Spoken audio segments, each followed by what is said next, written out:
Ja, das ist.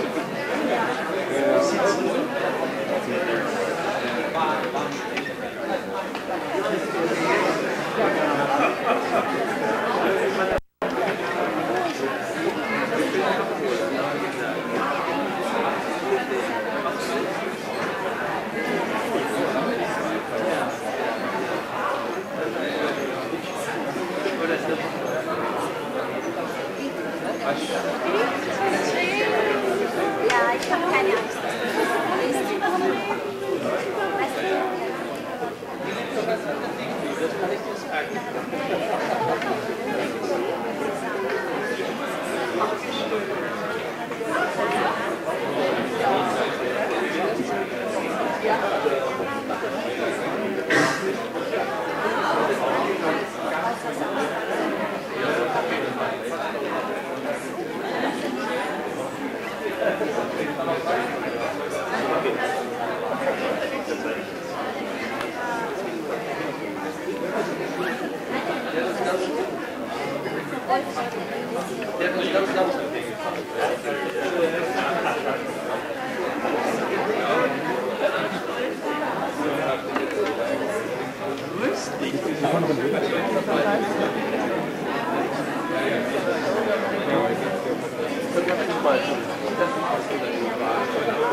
Ja, das ist für ideal. Klasse. Danke sehr.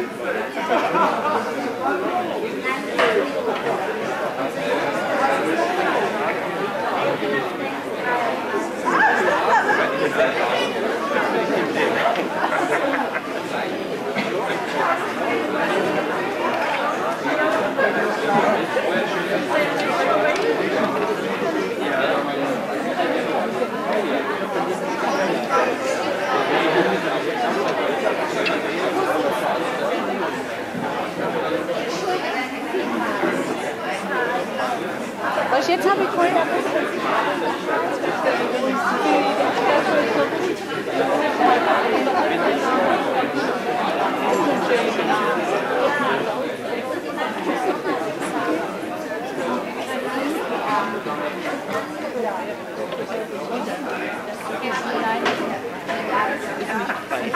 Da vorne ist wahrscheinlich auch alle Wege.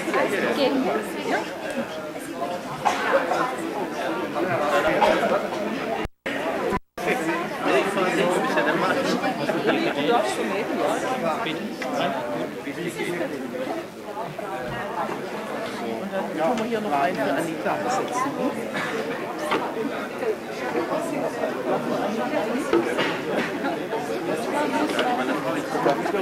Ja, gerne.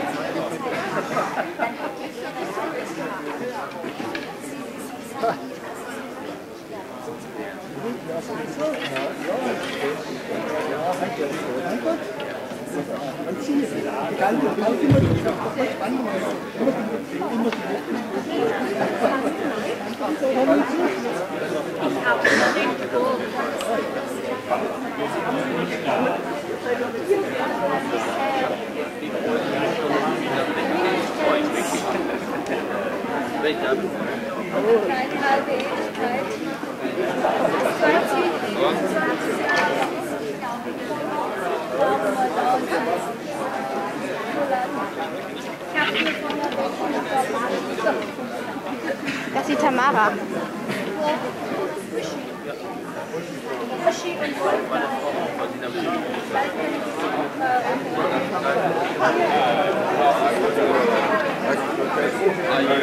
Nee, Stücke Eier.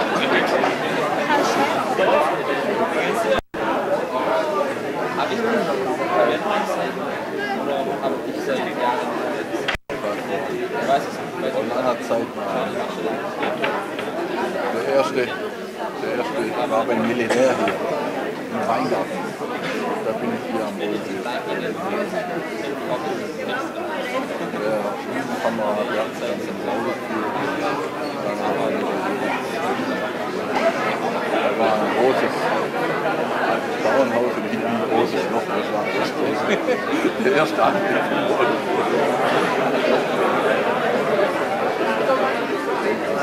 Ja.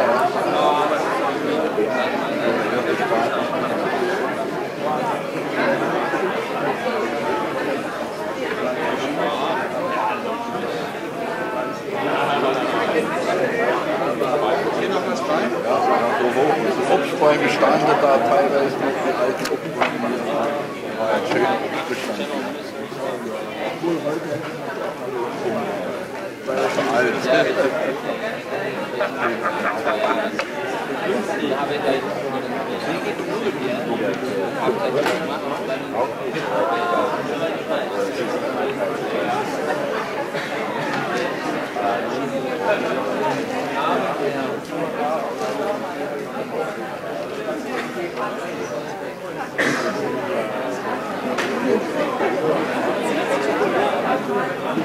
Oh, Entschuldigung, das wollte ich nicht. Das wollte ich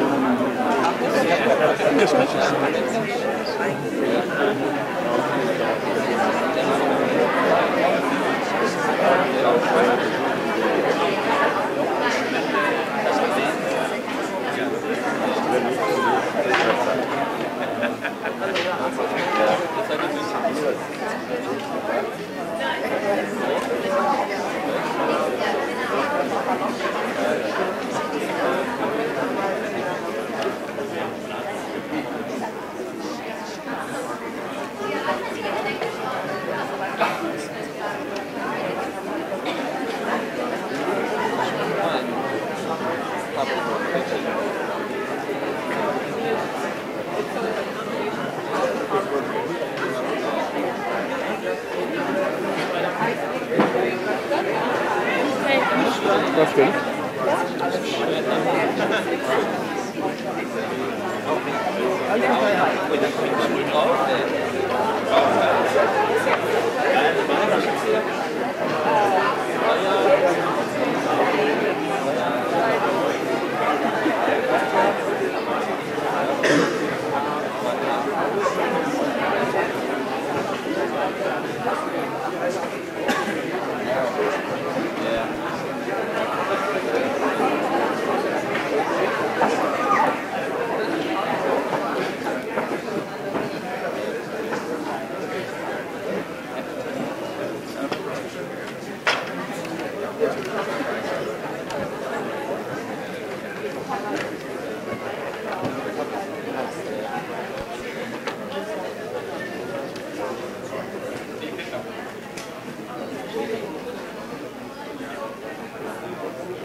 Sie im Namen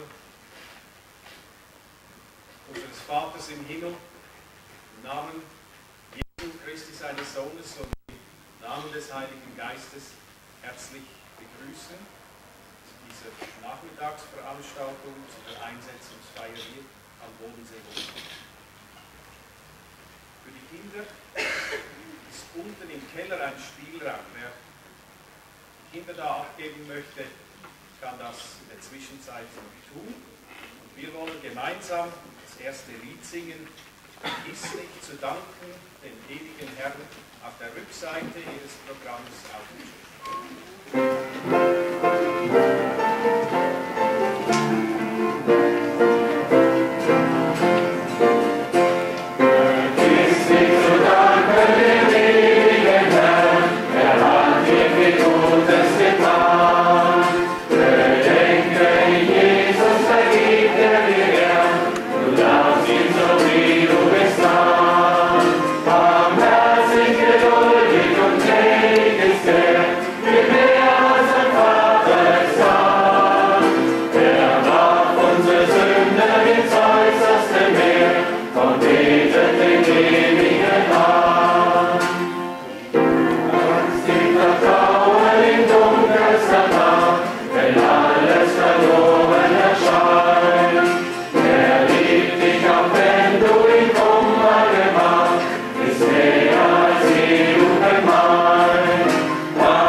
Auch im Namen des Vorstandes und der Mitarbeiterschaft möchte ich Sie alle, liebe Freunde und Gäste, herzlich willkommen heißen am Bodenseehof.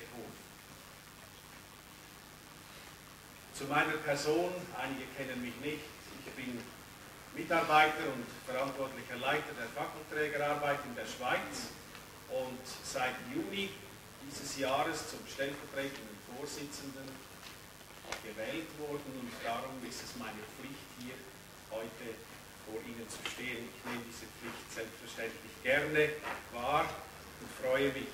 Ich wünsche uns, dass wir heute zusammen ein gesegnetes und frohes Beisammensein feiern können. Ich möchte zu Beginn einige Besucher speziell begrüßen. Einzelne kann ich nicht mit Namen aufführen, weil das würde eine zu lange Liste geben, aber ich hoffe, Sie verstehen das, dass ich nicht alle persönlich mit Namen nennen möchte. Wir freuen uns ganz besonders, dass Anita Mohr bei uns sein kann heute. Dann auch die Frau Tangermann ist hier. Wir freuen uns ganz herzlich, dass auch sie da ist. Und ich glaube, Frau Kass, ich kenne sie persönlich nicht, aber wurde mir gesagt, dass sie anwesend ist. Wir freuen uns, dass Sie da sind. Unser Gastreferent heute ist Pfarrer Heiko Krimmer aus Dettingen-Teck. wird später noch persönlich vorgestellt werden. Da ist auch aus der Kirchgemeinde Manzell eine Abordnung da. Wir freuen uns, dass Sie gekommen sind, trotzdem, dass heute Kirchenwahl ist und Zeit finden, hier zu sein. Von der Baptistengemeinde in Friedrichshafen ist eine kleine Abordnung da. Von der Methodistengemeinde in Friedrichshafen ebenfalls und von der Freien Christengemeinde sind Abgesandte hier. Dann auch die Kreissparkasse Friedrichshafen ist vertreten.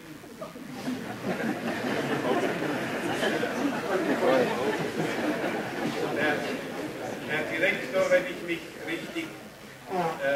ich richtig gehört habe, ist auch in der Wahl eingespannt, glaube ich, in der Kirchengemeinde. Dann auch von der Kreissparkasse in Friedrichshafen. Auch Sie herzlich willkommen hier in unserer Mitte.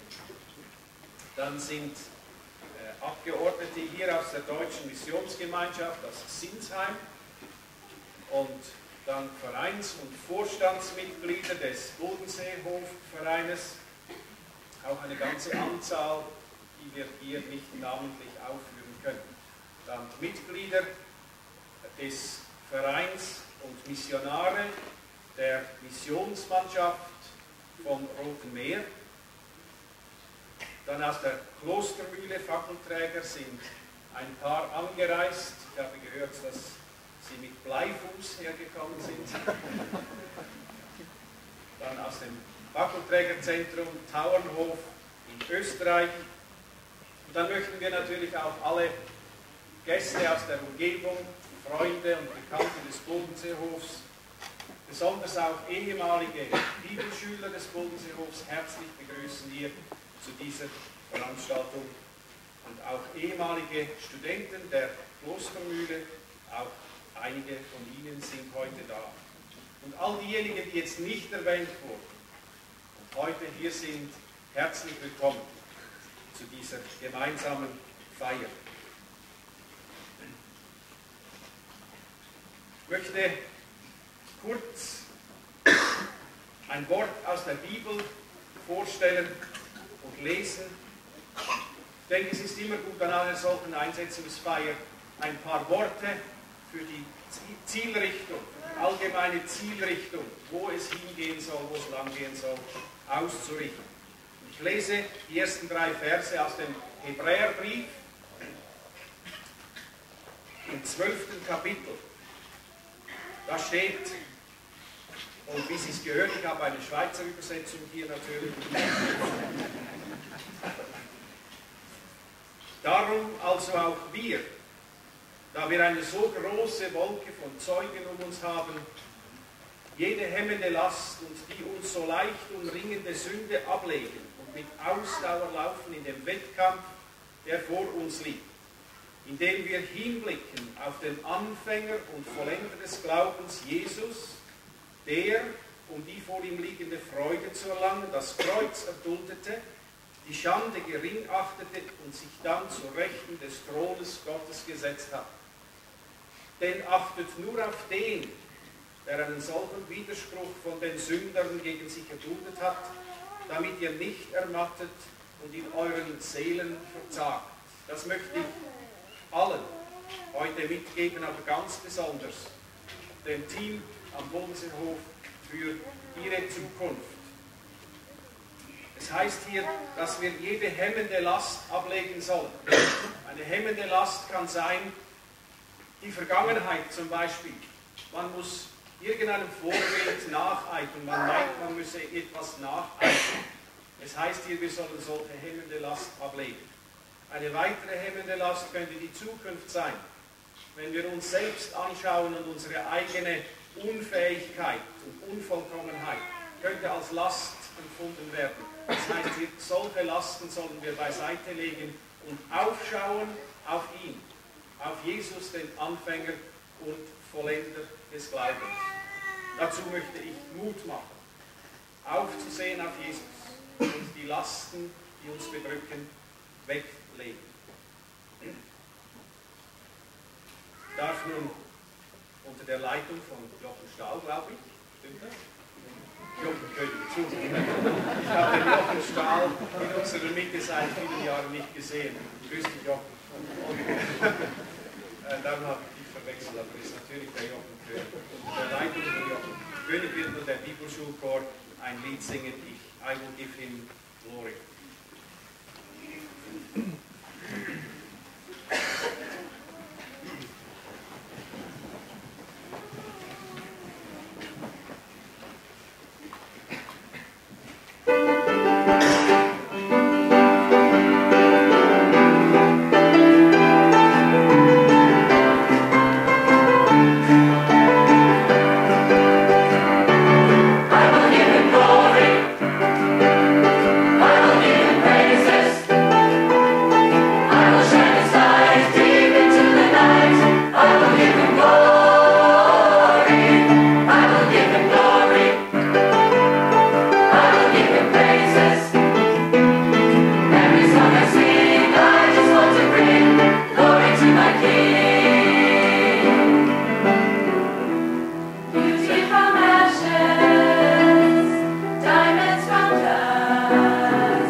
Ich habe die Ehre, einzelne Personen aufzurufen, ein Grußwort auszurichten, und ich möchte Herrn Pfarrer Bräuning von der evangelischen Kirchgemeinde in Manzell beten.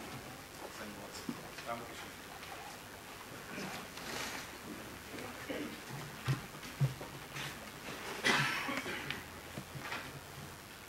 Verehrter lieber Herr Brascher, liebe Frau Brascher, liebe Mitarbeiterinnen und Mitarbeiter am Bodenseehof und liebe Gäste, im Namen der evangelischen Kirchengemeinde Manzell und des Kirchengemeinderates möchte ich Sie als neuen Leiter des Bodenseehofes herzlich grüßen. Nach dem schmerzlichen und tiefgreifenden Einschnitt durch den Tod von Pfarrer Moore freuen wir uns mit Ihnen mit nun, dass die Arbeit nun neu und, wie ich aus unserem Gespräch erfahren habe, in kompetenten Händen liegt, in erfahrenen Händen. Wie ich auch von Ihnen gehört habe, sind Sie nicht neu an diesem Ort hier mit Ihrer Familie, aber ich denke, es bedarf doch wieder neuer Eingewöhnung heimisch werden hier in Fischbach und das wünschen wir Ihnen mit Ihrer Familie. Der Bodenseehof ist ein eigenständiges Werk mit einer eigenen Aufgabe im weiten Horizont und im weiten Raum der Kirche Jesu Christi. Und ich denke gerade so auch eine Bestätigung und Ermutigung, dass entgegen der Klage, wie es noch gestern in der Schwäbischen Zeitung zu lesen war, dass in dieser Welt immer weniger Platz für Gott und die Kirche sei, dass Gott selber für seine Kirche einsteht. Im Leben einer Ortsgemeinde, wie hier in Manzell, oder in der überregionalen Aufgabe einer Bibelschule und wir hier miteinander die vielfältigen Wirkungen des Heiligen Geistes unter uns entdecken können. Und das mag uns auch gegenseitig zur Ermutigung und zur Stärkung dienen und worin wir uns auch zugleich gegenseitig befruchten können. Wir haben darüber gesprochen, wir wollen das auch neu miteinander anpacken, Bodenseehof und Evangelische Kirchengemeinde Manzell. Mit dem Wort des Apostel Paulus aus dem 2. Korintherbrief, mit dem wir heute Morgen unseren Gottesdienst eröffnet haben und das uns als Spruch in diese Woche begleitet, als Verheißung und Aufruf, möchte ich Ihnen unsere guten Wünsche übermitteln. Er ruft uns zu: Siehe, jetzt ist die Zeit der Gnade, siehe, jetzt ist die Zeit des Heils. So segne Gott Sie mit Ihrer Familie und allen Mitarbeiterinnen und Mitarbeitern und allen, die in diesem Haus Stärkung ihres Glaubens und Vergewisserung ihres Lebensauftrages suchen.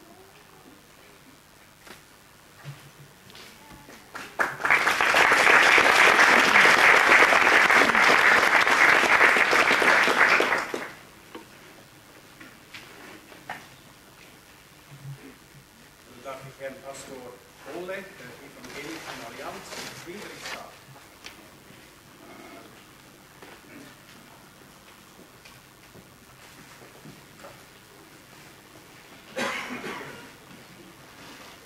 Ich denke, dass jemand, der an der Bibelschule Bodenseehof war, sicherlich nicht erlebt, was ein Theologiestudent erlebte, als er bei dem berühmten Theologieprofessor Wilhelm Stellin in Münster das Examen abzulegen hatte. Er war so nervös und aufgeregt, dass er auf die Frage des Professors, nennen Sie mir doch bitte irgendein Gleichnis, antwortete: Das Gleichnis von den 7 fetten und den 7 mageren Jungfrauen.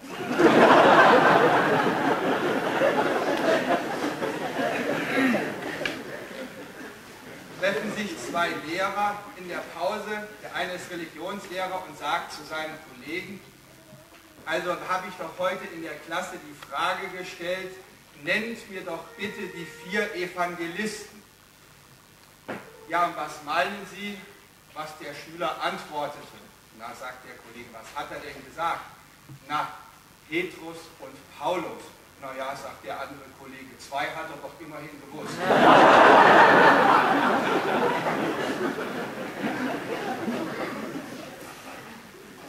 Der Leiter einer Bibelschule und eines christlichen Jugendzentrums, der muss ja nicht nur Bibelwissen haben, der braucht ja auch viel Geduld.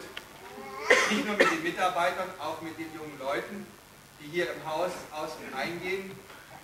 Der braucht Verständnis, Flexibilität,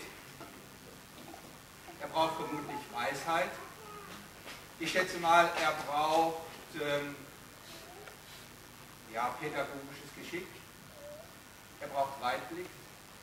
Und so könnte man das sicherlich lange fortsetzen. Und man fragt sich, ja, wo soll der Mann das denn alles herhaben?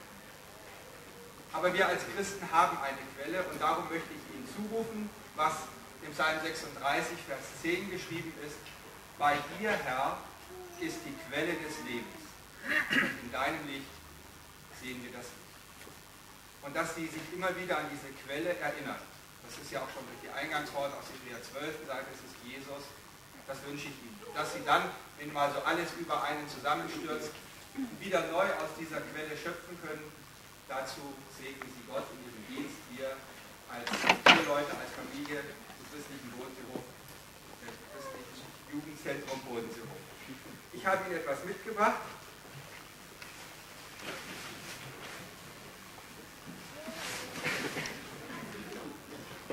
Für die Evangelische Allianz habe ich für Frau Brascher einen Blumenstrauß mitgebracht.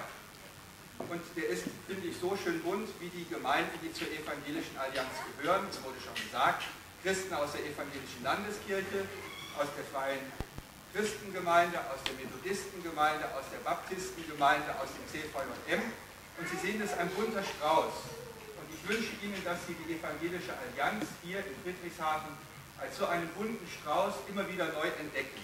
Miteinander, und dass wir auch in der Zusammenarbeit diese Vielfalt und Buntheit und Schönheit, die Gott geschaffen hat, entdecken und dass Sie bei aller Arbeit, bei allem Miteinander immer wieder auch dankbar sind für diese Möglichkeiten, die Gott gibt, dass wir gemeinsam hier in unserer Stadt und darüber hinaus das Evangelium von Jesus Christus verkündigen. Gott segne Sie in Ihrem Dienst.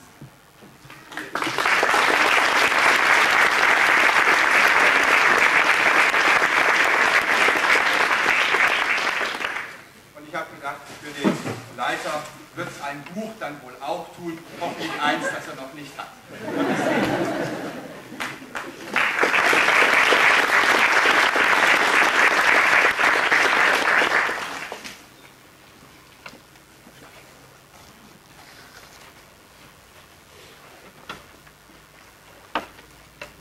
Ich darf Herrn Ablötzl von der DMG haben.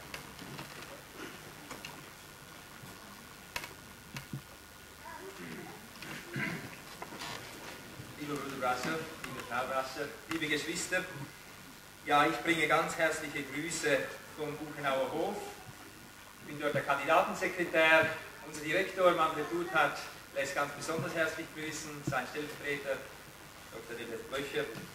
Bruder Bluthardt hat betont die sehr guten Beziehungen mit Bruder Charlie Moore. Wir haben ihn sehr geschätzt und wir sind aber auch ganz gewiss, dass die gute Beziehung auch mit Ihnen, liebe Geschwister, sich fortsetzen wird.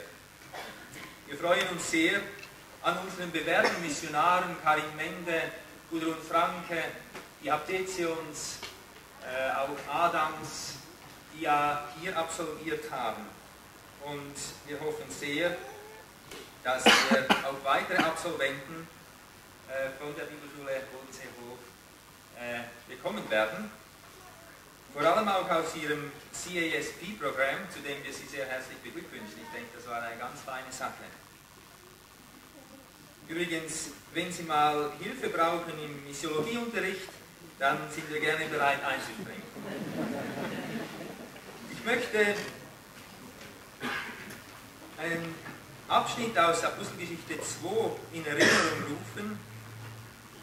Damals, am Tag von Pfingsten, als die Jünger die Großtaten Gottes gesagt haben in verschiedensten Sprachen und wie dann die Menge gesagt hat, das ist ja unglaublich, ich spreche in meiner Sprache.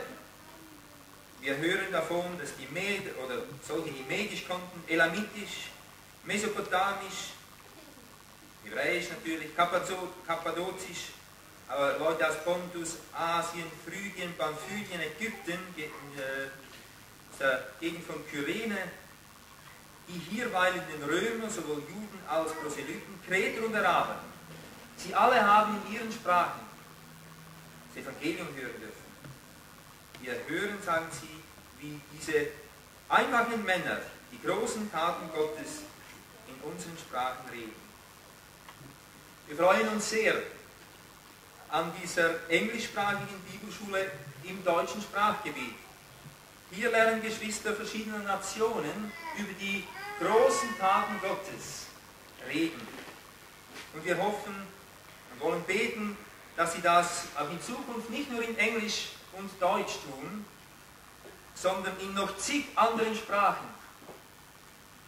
Damals, zu Beginn der Gemeindezeit, waren die Leute zwar noch zu den Jüngern gekommen, Aber eigentlich war das ja nicht typisch, denn der Herr Jesus sagt uns, den Seinen, zu den Leuten zu gehen. Und so ist das unser Wunsch für die Schule und im Besonderen für ihren neuen Leiter und seine liebe Frau, immer auch die weite Völkerwelt im Auge zu haben und die Hunderten von Sprachen, in denen das Evangelium bis heute noch nicht verkündigt wurde.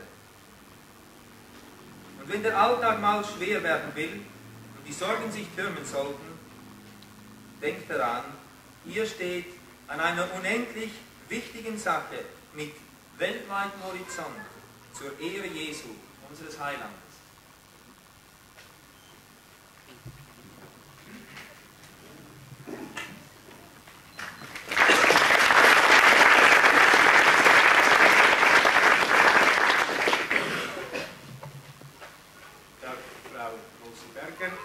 Mitarbeiterin der Klostermühle und Vorstandsmitglied des Vereins in Bodenseehof.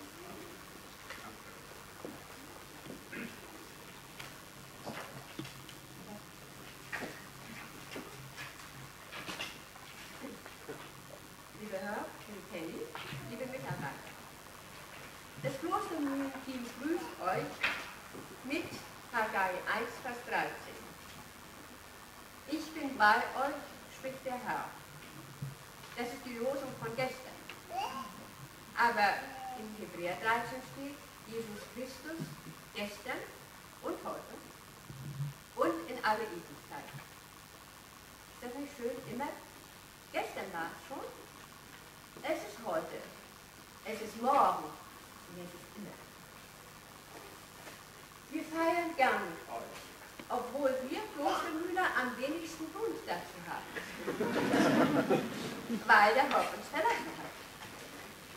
Aber wir wissen, dass er Gott gehorsam war, dass er sich von Gott führen ließ. Und so möchten wir euch danken für die Jahre, die bei uns in der Klostermühle gewesen seid. Vielen Dank. Wir möchten einfach euch wünschen, dass Gott euch segnet und dass ihr in eurer neuen Aufgabe ganz Großes von ihm erwartet. Und das könnt ihr tun.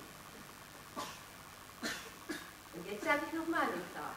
Lieber Rob, liebe Penny, aber auch liebe Anita und liebe Mitarbeiter. Es steht in Haggai 1, Vers 13, ich bin bei euch, spricht der Herr. Und ich sage euch immer.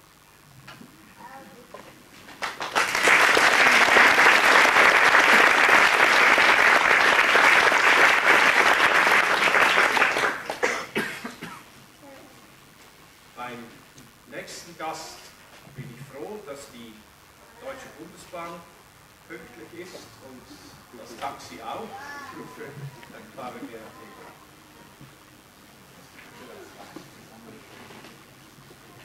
Das Lob wird etwas geschmälert von der Bundesbahn, denn der Computerauskunftsapparat hat den Unterschied zwischen Sonntag und Werktag nicht gewusst. Sonst wäre ich eine Stunde früher da gewesen. Aber ich kam noch rechtzeitig. Ich freue mich sehr, hier zu sein. Natürlich gehen meine Gedanken zurück, 10 Monate zurück, als ich die Beerdigung von Charlie hochhalten durfte. Und das hat mich noch lange bewegt und begleitet uns.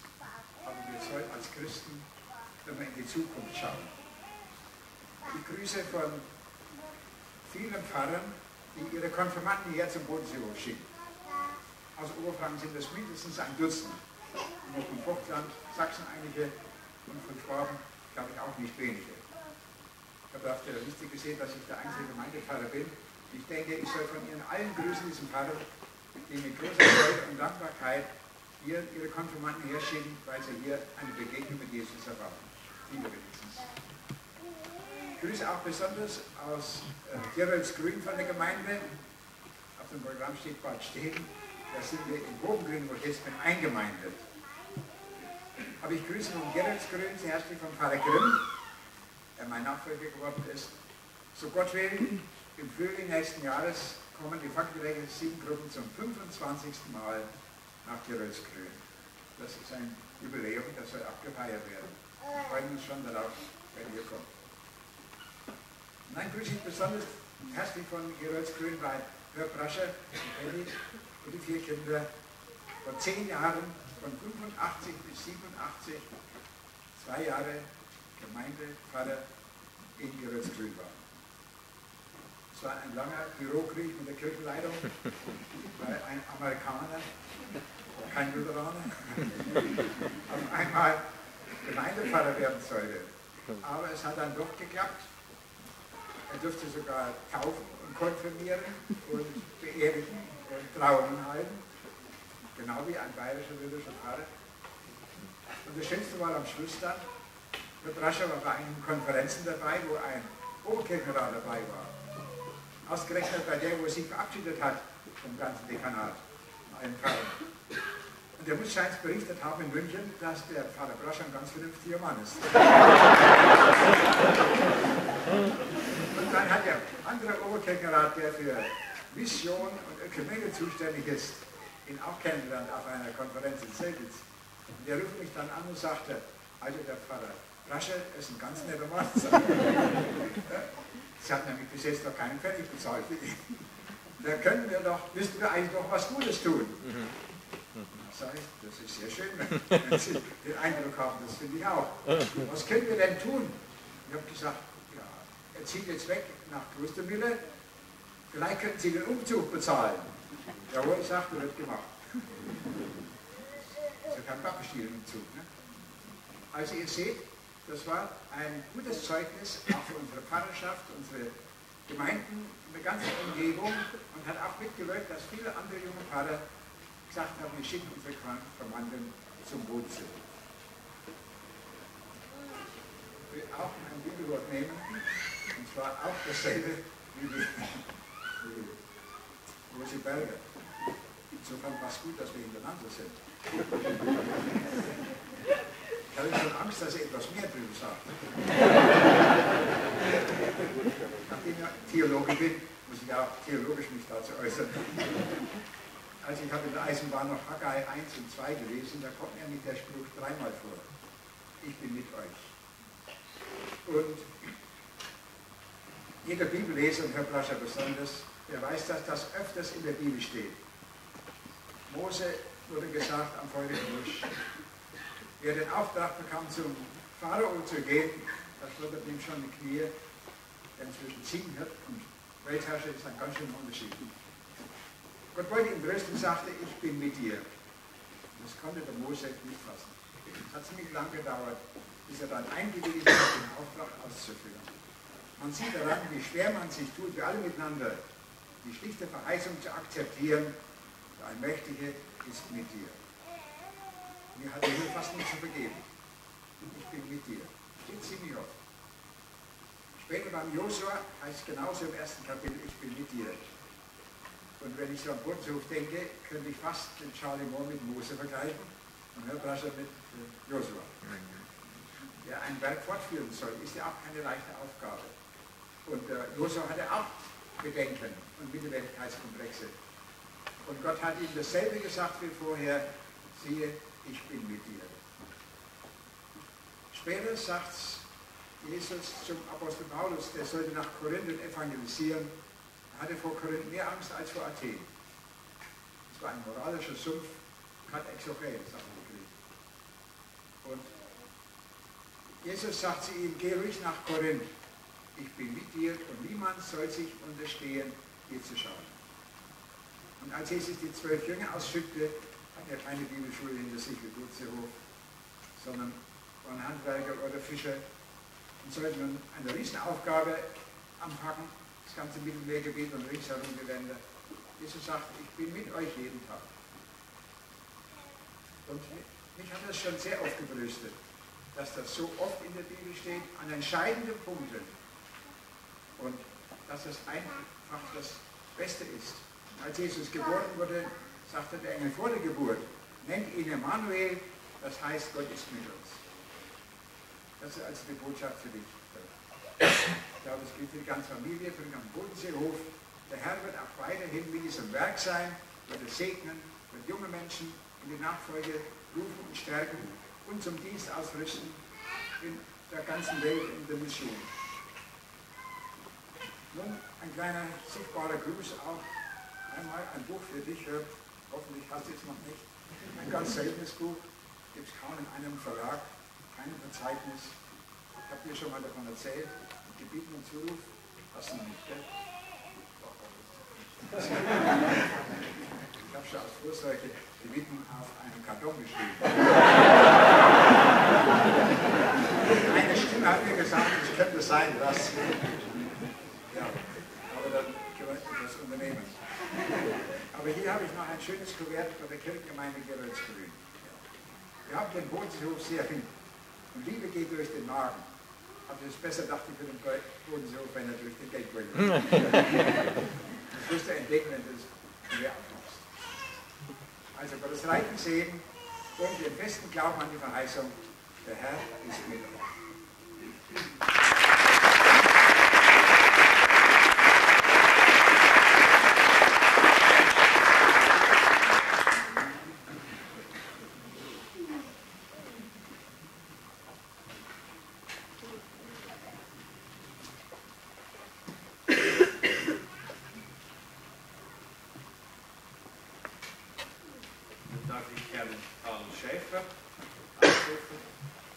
Seines Zeichens Steuerberater von verschiedenen Vereinen, auch vom Bodenseehof und von der Missionsmannschaft Rotes Meer, und er wird das Wort für die Missionsmannschaft ausführen. Danke. Liebe Penny, lieber Herr, ich bin dankbar, dass ich heute dabei sein darf und sehen darf, dass ihr hier jetzt auch offiziell den Stab aufnimmt. Wir kennen uns ja auch schon ein Weilchen, über 20 Jahre, nicht? Als ich euch mal da in der Armstädter Straße das erste Mal gesehen habt und wir Arm in Arm, Hand in Hand dann Vokabeln gewünscht habt, um Deutsch zu lernen. Das ist meine erste Erinnerung an euch. Dann habe ich euch hier auf dem Bodenseehof jahrelang erlebt und mich darüber gefreut, wie ihr euch habt brauchen lassen von unserem gemeinsamen Herrn, um die Arbeit hier zusammen mit Charlie Moore weiterzuführen. Und jetzt bist du nun wiedergekommen. Und das ist doch ein Grund, sich zu freuen und dankbar zu sein. Die Missionsmannschaft Rotes Meer, die ja fast zeitgleich mit dem Deutschen Heimatkomitee, mit dem Bodenseehof parallel gegründet worden ist, das war ja mal so ein Gründerjahr, die hat ja hier auf dem Bodenseehof immer eine offene Tür gehabt, in der Person ihres Gründers und Direktors Charlie Moore. Wir sind sehr dankbar dafür und fast ist es kurz, wenn ich das jetzt sage.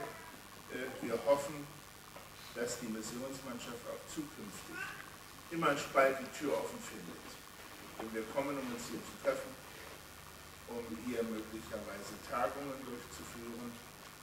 Denn eins war ein Anliegen, und ich glaube, es wird es auch bleiben, dass wir eine arbeitende, eine missionarische Gemeinde sind und Gemeinschaft sind. Die Fackelträger, auf die wir uns berufen, und auf Major Thomas, haben das ja in ihrem Signum, dass sie eben immer auf dem Weg sind, Menschen zu Jesus zu rufen. Und das geschieht im Inland, aber auch im Ausland. Wir wünschen euch Gottes Segen. Ihr kennt ja hier den Betrieb. Man kann euch ja nichts vormachen, dass wir sagen, wer weiß, was uns da erwartet. Ihr habt gewusst, was auf euch zukommt und seid trotzdem gekommen, und das ehrt euch und macht uns fröhlich. Ich wünsche, dass die Missionsmannschaft Rotes Meer auch zukünftig bei euch immer ein kleines bisschen auch Heimatrecht hat, dass wir uns hier treffen können und dass wir dann aus der Bibelschule heraus zum Beispiel auch wieder Menschen für die Mission gewinnen, die dann weltweit das Zeugnis von Jesus Christus sagen. Und Wir haben ja oft junge Menschen, die gern kommen und in die Mission wollen und dann plötzlich sehr oft hier auch auf der Bibelschule Bodenseehof erkennen, dass sie doch in Bezug auf ihren eigenen Glauben Defizite haben, dass sie ihren Glauben überhaupt nicht artikulieren können. Sie sind gläubig, jawohl, gar keine Frage, aber dass sie dann verständlich mit anderen Menschen, vor allen Dingen mit Nichtchristen, doch nur sehr schwer über Jesus Christus und über ihren Glauben an Jesus Christus sprechen können. Wir wünschen euch, dass ihr uns dabei helft, Menschen auszubilden, die verständlich und die liebens- und begehrenswert von Jesus Christus sprechen, damit viele für ihn gewonnen werden. Wir danken euch, dass wir in eine Dienstgemeinschaft genommen sind und dass wir zusammengehören, hier in der Ausbildung und dann bei uns, wenn junge Menschen das Zeugnis von Jesus weitersagen. Wir freuen uns auf die Zusammenarbeit und wünschen euch Gottes reichen Segen. Und dass es uns geschenkt sein möchte, es wird nicht schwer zu machen, sondern dass ihr nie die Entscheidung, wieder hierher zurückzukehren, dann auch nicht bereut, sondern immer wieder bestätigt und bestätigt werdet in eurem Dienst hier. Gottes Segen.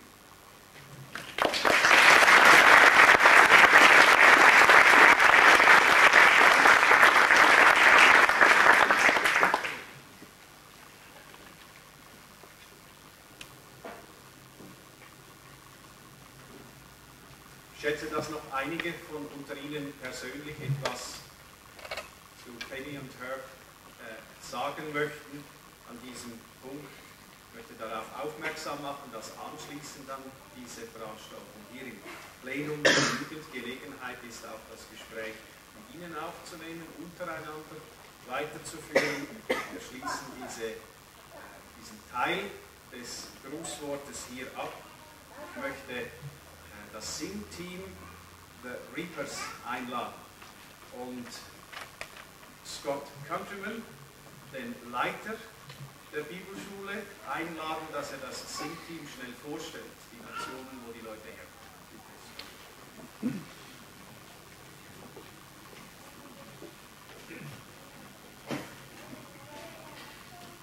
Ich darf das Sing-Team jetzt vorstellen. Wir haben jedes Jahr auf die Bibelschule verschiedene Sing-Teams, sagen wir, Gesangsgruppen. Und das ist ein ganz besonderes Team, ganz gemischte Gruppe. Die nennen sich The Reapers. Früher hat man gesagt auf Deutsch Erntenarbeiter, jetzt kann man sagen Mähdrescher. Und ich möchte jetzt The Reapers vorstellen. Prince Senyo, Prince ist aus Togo ursprünglich, wohnt jetzt und arbeitet in Ghana als Pastor. Carolyn Hayes, Carolyn kommt aus British Columbia, in der Nähe von Vancouver, Canada. Daniel kommt aus der Nähe von Stuttgart. Monika aus Polen. Und Zali Zeli Pascal, und er kommt aus Côte d'Ivoire. Ich lasse Daniel jetzt das Lied für uns kurz vorstellen. Das Lied, was Sie singen wollen, das ist auf Englisch, das heißt Lord, I want to be a sacrifice. Übersetzt heißt das, Herr, ich möchte dein Opfer sein. Herr, ich möchte in deinem Willen sein. Herr, ich möchte, dass deine Liebe mein Leben bestimmt. Und ich möchte derjenige sein, der dich widerspiegelt. Und der Chorus, der sagt, Jesus, ich gebe dir alles. Jeder kleinste Teil von mir schreit nach dir. Jesus, ich gebe dir alles. Leben und heilig sein für dich.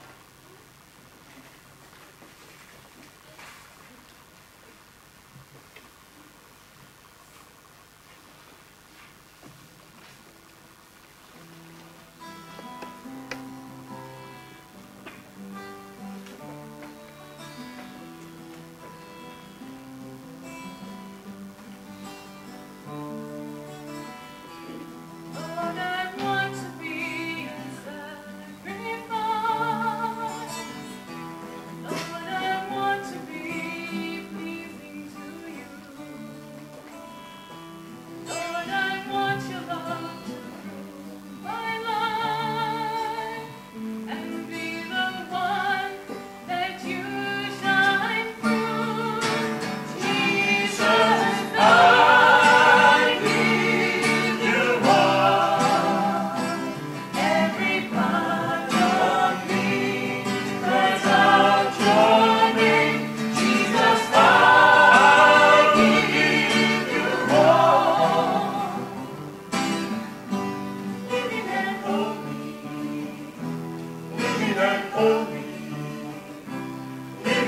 holy for you.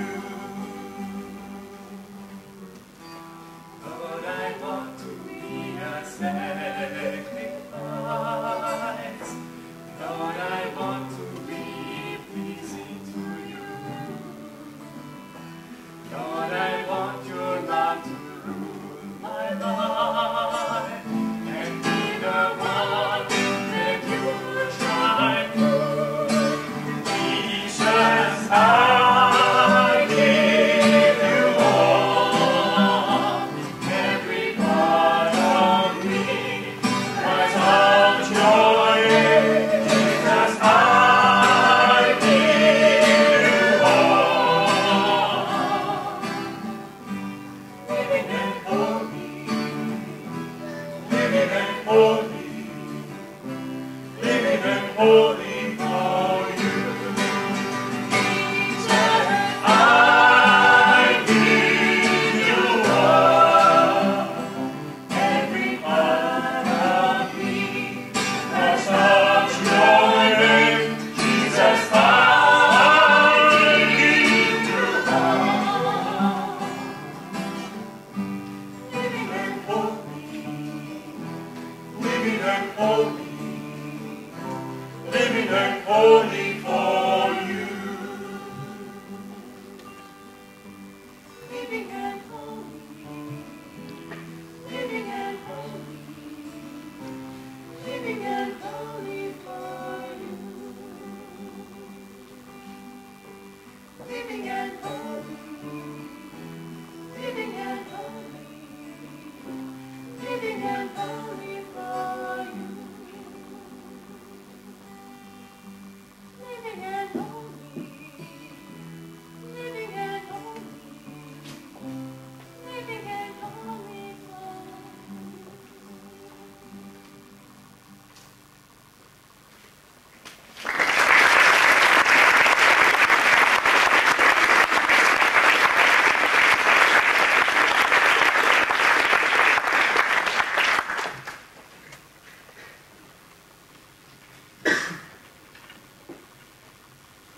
Ich werde den Schwarzel vorstellen.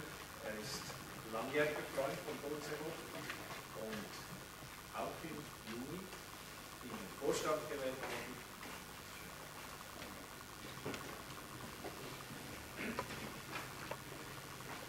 Es steht hier auf dem Programm, ich soll einen Erfahrungsbericht geben vom Bodenseehof. Ich habe mir ein paar Notizen gemacht und ich möchte das selektiv machen. Alles kann ich nicht erzählen, was ich hier erlebt habe. Holen wir mal die guten Highlights heraus. Der Bodenseehof ist, oder die Arbeit des Bodenseehofes ist maßgeblich daran beteiligt, wie sich mein Leben entwickelt hat. Mit 15, als ich 15 war, kam eine Gruppe vom Bodenseehof, damals unter der Leitung von Charlie Moore, ins Burgenland, in die südöstlichste Ecke Österreichs und hat da einen Gemeindeeinsatz gemacht.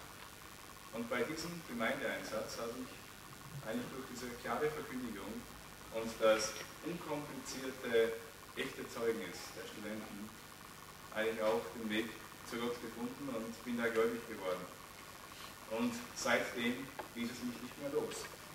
5 Jahre später kam ich dann zurück hier als Bibelschüler und ich wollte damals die Inhalte des Glaubens kennenlernen.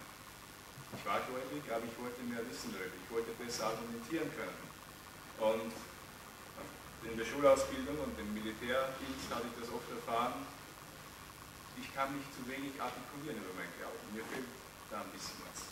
Und mit diesem Ziel kam ich hierher und war ab der ersten Minute dran und wollte lernen, aufsaugen wie ein Schwamm. Und siehe da, ganz plötzlich kam was anderes. Ich habe nicht Argumentationshilfen hier gelernt, sondern ich habe gelernt, Beziehungen aufzubauen und Beziehungen zu pflegen. Das Wichtigste war wohl meine Beziehung zu Gott. Ich erinnere mich, nach der 2. Woche saß ich unten in der Bibliothek, nach einer Bibelarbeit, die wir am Abend hatten, habe mir überlegt, wo stehe ich denn wirklich? Wie sieht es denn mit mir wirklich aus? Und habe eigentlich nochmal meine ganze Ohnmacht vor Gott hingelegt und gesagt, Herr, bitte nimm du mich so an, so wie ich bin. Und ein anderes Mal sagte Charlie zu mir, Erwin, ich möchte, dass du Zeugnis gibst. Dann sagte ich, Charlie, wovon soll ich Zeugnis geben? Ich weiß nicht was. Also du sollst nichts erzählen von deinem Glauben. Erzähl doch das, was du an deinem Herrn erfahren hast. Und dann habe ich so genommen, bin hingegangen und gesagt, okay, dann möchte ich nicht von mir reden, dann rede ich von dem, was mir mein Herr gezeigt hat. Und das war dieses wichtigste Lernen hier am Bodenseehof. Die Beziehung zu meinem Schöpfer auszubauen, zu pflegen. Unter anderem habe ich auch gelernt, Beziehungen zu Menschen, zu den Mitschülern zu pflegen und zum ersten Mal in meinem Leben ehrlich und offen Glauben gemeinsam mit anderen Mitgeschwistern zu leben, im Gebet vor Gott zu treten, über Dinge zu beten, die einem am Herzen liegen, Probleme aus dem Weg zu schaffen. Das war eine sehr schöne und gute Erfahrung. Und vor allem, es kam schon dieser Punkt, die Glaubensinhalte kennenzulernen und kam indirekt mit hinzu, weil die Studentenschaft setzte sich zusammen, wie auch heute, aus vielen unterschiedlichen Gruppierungen. Da kommen Leute, ich komme aus der lutherischen Kirche, da waren Baptisten da, Mennoniten, Methodisten, wir hatten Charismatiker auch mit dabei, wir hatten Leute aus allen Teilen der Welt und jeder hat eine andere Glaubenskultur. Bei jedem ist die Verpackung des Inhaltes anders. Und da habe ich dann gelernt zu unterscheiden, was ist Verpackung und was ist Inhalt. Und ich denke, das hilft gerade in der heutigen Zeit, wo sehr viele, die aus der ähnlichen Ecke kommen wie ich, aus der Landeskirche, die Angst haben vor neuen Gemeinden, freikirchlichen Gemeinden, charismatischen Strömungen. Das hilft sehr gut, hier darauf vorbereitet zu sein, zu unterscheiden zwischen Verpackung und Inhalt. Und der Inhalt, das ist der, zu dem wir beten. Und das durfte ich hier erfahren, lernen. Ich erinnere mich an den Abschied hier. Es war einer meiner schmerzhaftesten Abschiede, als wir unseren Bodenseehof getrennt haben. Das Jahr war vorbei. Draußen im Flur waren die Koffer gepackt. Alle standen da. Die meisten haben geflennt, haben sich umarmt und sind davon gegangen. Irgendwie fiel es mir auch schwer. Und dann dachte ich mir, na gut, eine der Dinge, die ich gelernt habe auf der Schule, ist, die Leute, die ich jetzt so lieb gewonnen habe, die werde ich einmal bei meinem Herrn wieder sehen. Es war das erste Mal, dass uns klar geworden ist, unsere Heimat ist nicht hier auf der Welt, sondern woanders. Und ein weiterer Gedanke, der mich da begleitet hat, egal wo ich hingehe, Gott geht mit, weil er in uns lebt. Und das habe ich dann erfahren. Ich kam zurück in meine alte Umgebung, wo ich vorher, aus der ich rauskam, und siehe da, am zweiten Tag, als ich da war im Studentenheim, habe ich jemanden gefunden, der auch gläubig war. Und er sagte, wollen wir nicht gemeinsam einen Bibelkreis aufmachen. So von daher, egal wo ich hingehe, Gott ist mit dabei, weil er in uns lebt. Und in dieser Zeit, danach, bin ich eigentlich durch meinen väterlichen Freund und Mentor, Charlie Moore, sehr nahe am Bodenseehof hängen geblieben und bin sehr gerne hergekommen. Er hat mich dann eingeladen, in den Skifreizeiten in Hirschek mitzumachen. Und ja, da arbeite ich heute noch mit. Wir machen in Hirschek, im kleinen Walsertal, in den Silvester-Skifreizeiten. Und falls hier pistenfeste Leute dabei sind, die noch nicht wissen, was sie tun sollen bis Jahresende, seid ihr herzlich eingeladen, da teilzunehmen. Eine Sache möchte ich noch sagen in der Erfahrung hier am Bodenseehof. Es hat sich so ergeben, zu der Zeit, Charlie Moore war der Leiter, Herr Brusher hat sich um die Studenten gekümmert. Und es war ein interessantes Team. Charlie war sehr streng und hat eine ganz klare Linie vorgegeben und hat alles geformt. Ich will es so vergleichen. Charlie hat uns den Rost runtergeputzt, damit du hörst, das Öl drauf gießen konnte. Das war eine sehr gute Kombination. In diesem Sinne freue ich mich auch, dass es so weitergeht.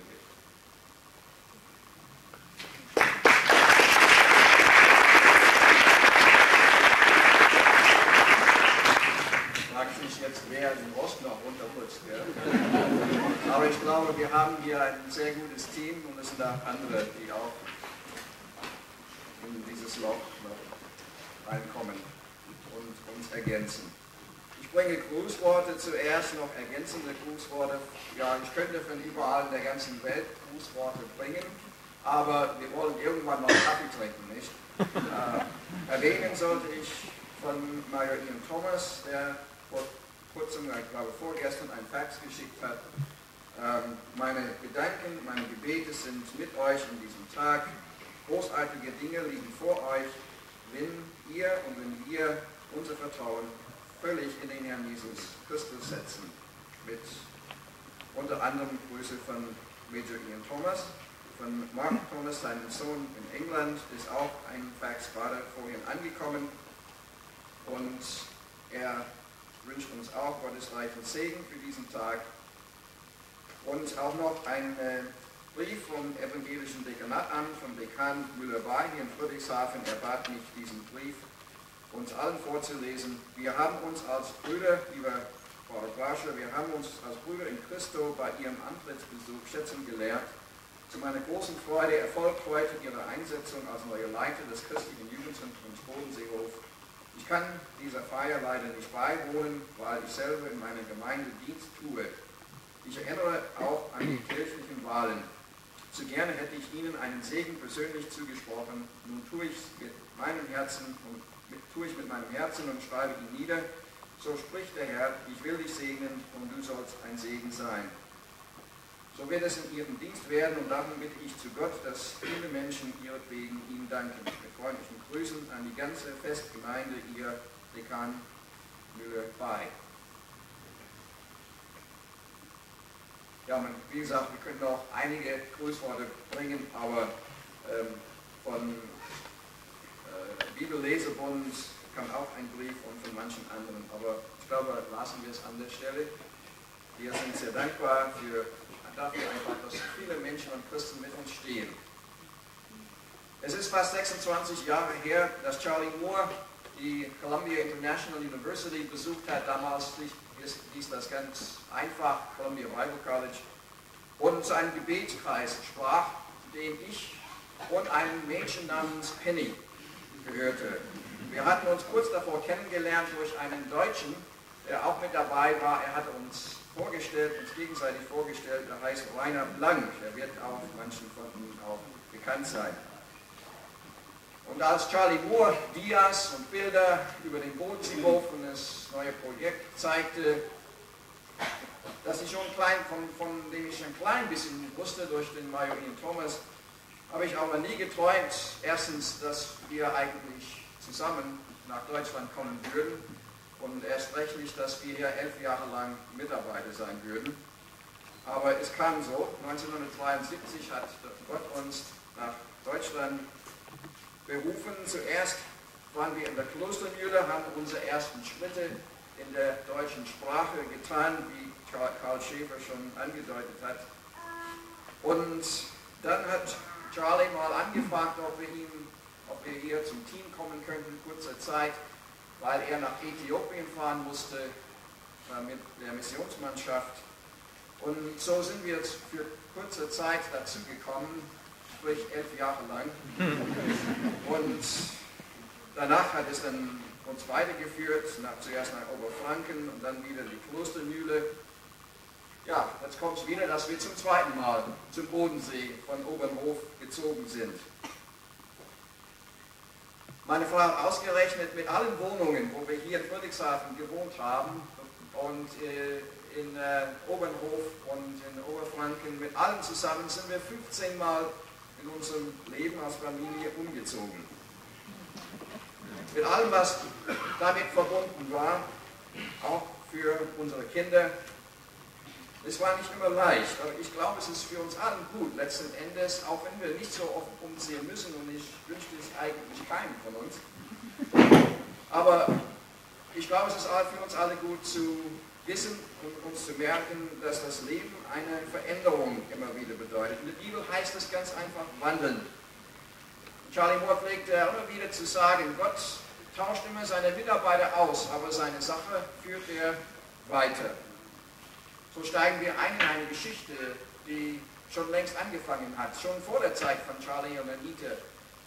Ich glaube, viele kennen die Geschichte, wie einige treu gebetet haben hier in Wilhelmsdorf, einige Frauen.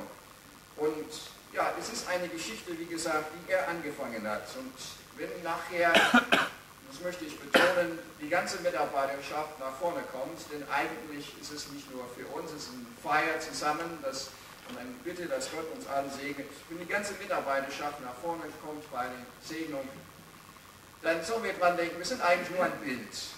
Wir sind nur ein kleines Bild von dem, was er hier tut. Von anderen Mitarbeitern, die hier mitgearbeitet haben. Von Charlie und Anita, die hier angefangen haben, aber auch andere, die in den Jahren dazugekommen sind, aber Gott dann irgendwann mal weitergeführt hat. Letzten Endes feiern wir nicht Mitarbeiter, sondern wir feiern Gottes Treue. Und so deswegen blicken wir auch in die Zukunft. Danken wir Gott auch für die Menschen, jung und alt, aus allen Nationen, die schon mal hier waren, die hier Liebe und Geborgenheit und ein Stück weit Familie erfahren haben und wünschen uns nur, dass es so weitergeht. Dass Gott es auch so weiterbringt. Und hoffen wir uns auch, und wir wissen es auch, dass Sie auch darin in diesem Auftrag mit uns stehen und mit uns gehen. Ein Singteam wird jetzt gleich noch singen, bevor Pfarrer Heiko Krimmer zu uns kommt. Ich möchte ihn auch kurz vorstellen. Er ist jetzt Pfarrer in der Gemeinde in Dettingen-Teck. Da gibt es schon lange Beziehungen zwischen Dettingen und dem Bodenseehof. Pfarrer Dr. Krimmer war auch Leiter des Albrecht-Benger-Hauses in Tübingen, bevor er in die Gemeindearbeit ging. Aber er hat auch viele andere Posten, war bis vor kurzem bei der Missionsmannschaft im Osten und betreut jetzt oder leitet jetzt eine Missionsarbeit in Japan und ist auch Vorsitzender von Brüderbund. Wie Sie merken, wir sind sehr dankbar, dass er sich für uns an diesem Wahltag auch, er ist auch Gemeindepfarrer, die Zeit genommen hat, zu uns zu kommen und zu uns zu sprechen. Er wird gleich danach sprechen, nachdem das Singteam Keres zu uns gesungen hat. Und ich darf auch dieses Team kurz vorstellen. Ich weiß nicht mehr, wo sie herkommen, aber das ist, ich weiß auch nicht genau. Ingrid aus Kanada, Washington, Christy aus Oregon. Ruth kommt aus England und nochmal Ruth aus Kanada. Ja? Und Julie Brasher, die kommt jetzt aus Friedrichshafen. Das Ding wollen heißt God loves people more than anything, was auf Deutsch ist, Gott liebt Menschen mehr als alles andere.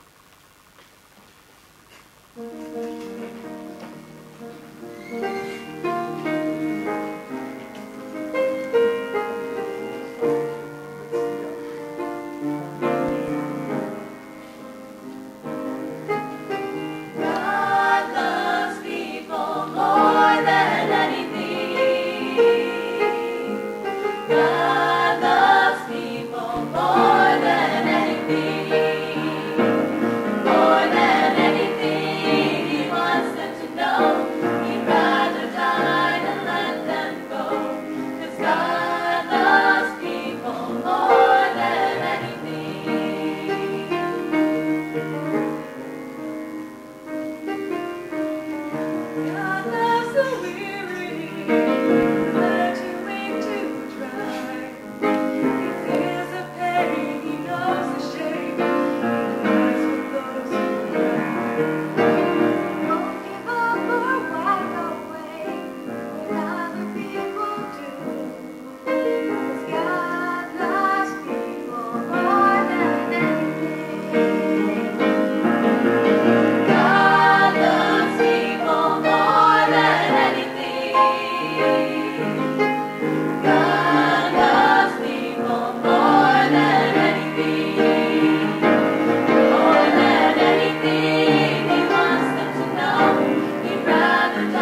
Schwestern, das Wort Gottes, das uns jetzt noch in besonderer Weise in dieser Stunde anregen will, ist heute Nachmittag auch schon genannt worden.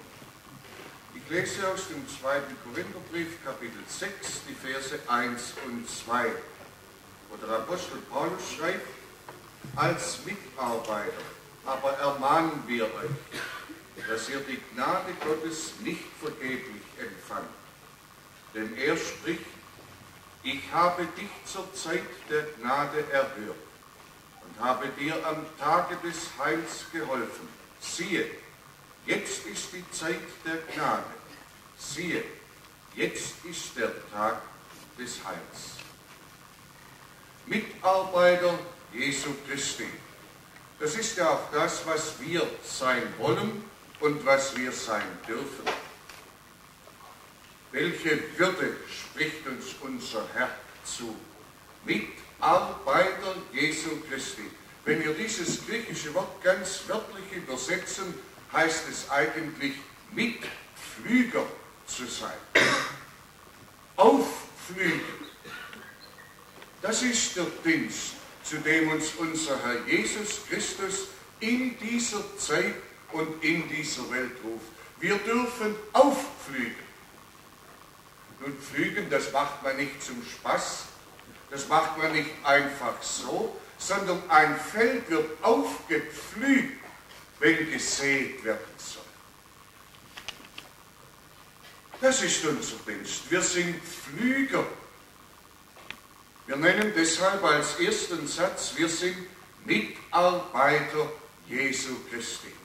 Er sagt das selber: Wer seine Hand an den Flug legt, wer mit hineingeht in diese Aufbrucharbeit, wie steinig und wie dürr der Boden auch sein mag, wo angefangen wird zu pflügen, da kann Neues werden. Das ist Mitarbeiter sein. Ein herrlicher, überwältigender Dienst, mit Jesus mitschaffen, dass Neues wird, dass hineingesät werden kann in ein Menschenleben, dass etwas aufgehen kann, das Frucht wird. So viele christliche Gemeinden, Gemeinschaften, auch christliche Werke, die haben sich im Lauf der Zeit zu Lagerverwaltern gewandelt. Da wird einfach nur noch verwaltet. Nein, wir sind Ausgeber, Pflüger, Mitbauer am Ewigen. Das ist unser Dienst. Das ist unsere überwältigende Würde. Mitarbeiter Jesu Christi, nicht auf eigene Rechnung. Er gibt die Berufung, er gibt den Auftrag, er gibt den Inhalt und er gibt das Ziel vor. Das gilt ganz gewiss auch für die Arbeit und den Dienst am Bodenseehof. Aufflügen. Bei diesen jungen Leuten, die kommen in die Bibelschule, dass etwas werden kann, dass etwas wachsen kann. Das ist Pflügzeit, wenn da einer in der Bibliothek sitzt und jetzt anfängt zu fragen: Was ist mit meinem Leben? Im tiefsten Los, wie stehe ich zu Gott? Jetzt ist gepflügt. Und dann säet der Herr seinen Samen und dann wächst Frucht. So wird aufgepflügt in der Arbeit, im Dienst der Bibelschule, der Freizeiten und was alles zusammenhängt mit eurem Dienst. Ihr seid Mitarbeiter Jesu Christi. Er pflügt mit euch auf. Zweiter Satz. Wir haben seine Gnade empfangen. Gnade und Freude sind im Griechischen das gleiche Wort. Eigentlich heißt ganz wörtlich: Wir haben das empfangen, Gott hat Lust an uns. Gott hat Lust an uns, wie es gerade gesungen wurde.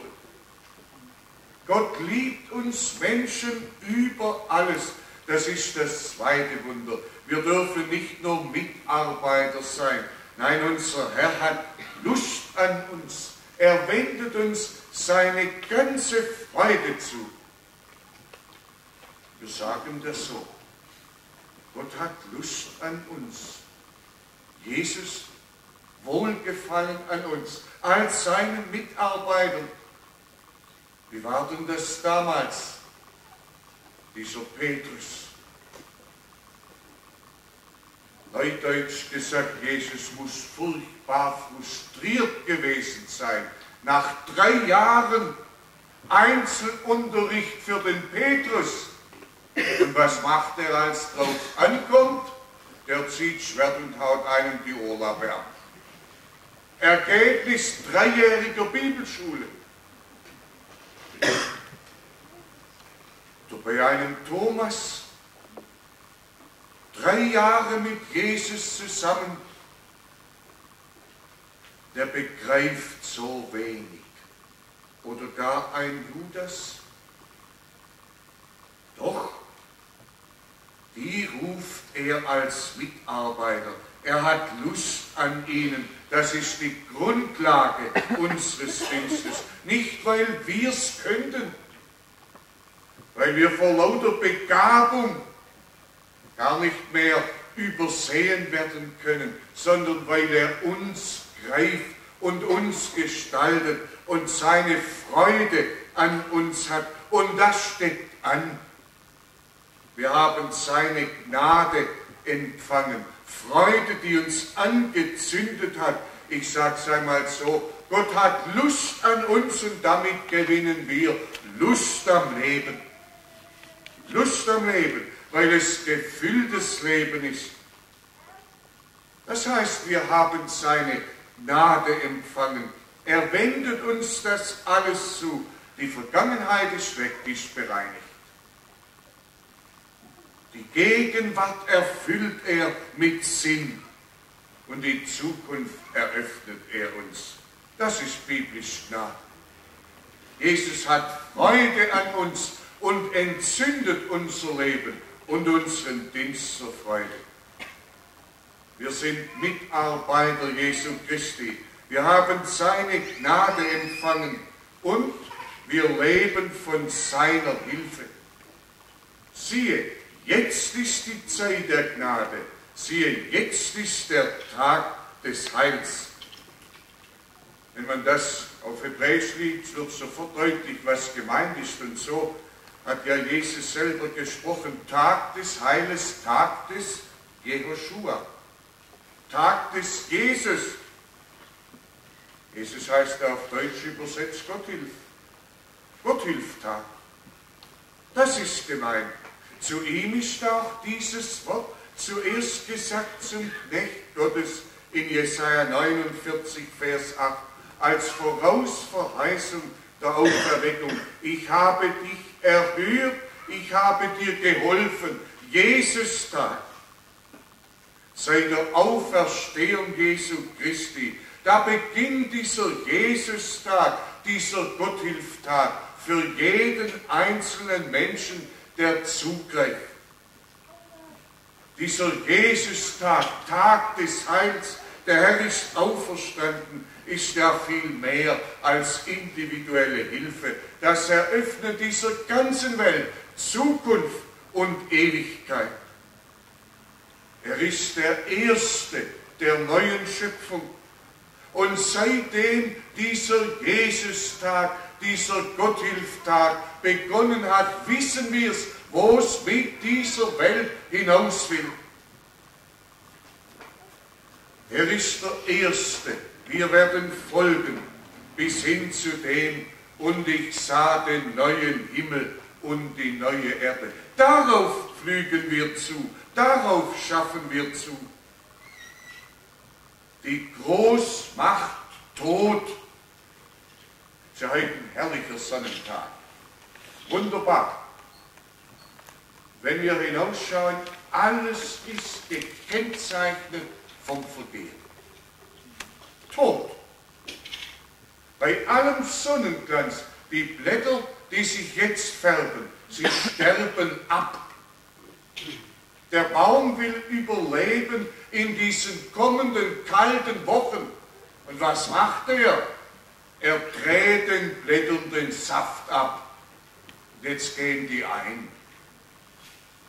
was so farbenprächtig aussieht, ist nichts anderes im tiefsten als Zeichen der Vergänglichkeit des Todes. Unsere ganze Welt ist geprägt von dieser Großmacht Tod und dagegen steht jetzt der Jesustag, die Allmacht Jesu.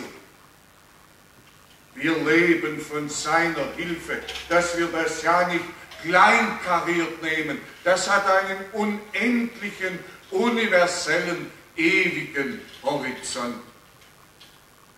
Jetzt sei Jesus-Tag. Wir wollen auch das ganz nüchtern sagen, man mag ja gar nicht mehr die Nachrichten anhören. Man mag ja gar nicht mehr die Tagesschau anschauen. Das deprimiert. Unsere Lokalzeitung Der Deckbote hat vor einiger Zeit eingeführt, dass er auf der zweiten Seite rechts unten eine Spalte hat, die gute Nachricht. Die kommt aber nicht oft. Diese Spalte fehlt in der Regel. Offensichtlich gibt es keine gute Nachricht. Und wenn sie kommt, dann ist meistens, dass ja die Feuerwehr eine Katze vom Baum gerettet hat oder so. Jetzt sei Gotthilftag, Tag des Heils, mitten hinein in den, wie es in unserer Welt aussieht. Jawohl, das ist unser Wort. Das ist das, was wir als Christen auszurufen haben. Tatsächlich, es geht nicht dem Weltuntergang entgegen, es geht der Vollendung entgegen. Tatsächlich, diese Welt liegt nicht in den Todeszuckungen, wie es aussieht, sondern Jesus sagt, das sind die Wehen, da kommt die Neugeburt. Das ist unser entscheidendes Wort. Es ist Tag der Freude, Jesus-Tag, Gotthilftag, das dürfen wir ausrufen. Wir sind Mitarbeiter Jesu Christi.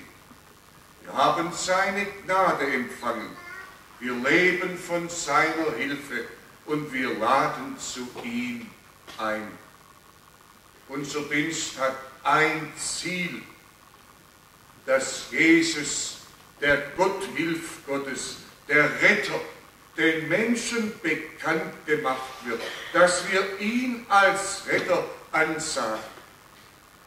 Hinein in die heutigen Verlorenheiten dieser Welt. Welt ging verloren, Christ ist geboren. Eines unserer alten Häuser, frommen Häuser in Württemberg, das trägt den Namen die Rettungsarche. Jawohl, das wollen wir sein. Wir wollen Rettung ansagen. Heimat, Rettung bieten in dieser vergehenden Welt. Allerdings nicht so wie damals der Noah. Als alle drin waren, dann war es nageldicht zu. Da konnte keiner mehr rein. Wir sind Rettungsarche mit weit offenen Türen. Weit offenen Türen. Nicht, dass wir andere ausschließen. Wir laden zu ihm ein. Paulus sagt es so im Kapitel vorher, wir sind Botschafter an Christi Stadt. Und jetzt kommt ein gewaltiges Wort. Wir bitten. Wir bitten. Ohne jeden Zwang, in werbender Liebe, wie ein Paulus. So wie er um die Korinther wird. Das kennzeichnet unseren Dienst. Liebe Brüder und Schwestern, das wird mir immer wichtiger und ich möchte das da dazu noch stellen. Spürt man uns dieses Werben ab? Diese Liebe. Wir laden zu ihm ein. Schließlich letzter Satz, so wird bleibende Frucht.